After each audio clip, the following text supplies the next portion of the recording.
Hi guys, you are watching Knowledge Stroke and we are informing you about earthquake which occurred in Indonesia.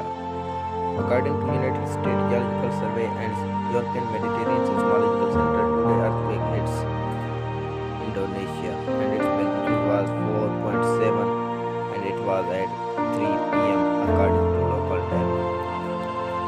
For more update, please like, subscribe and share our YouTube channel.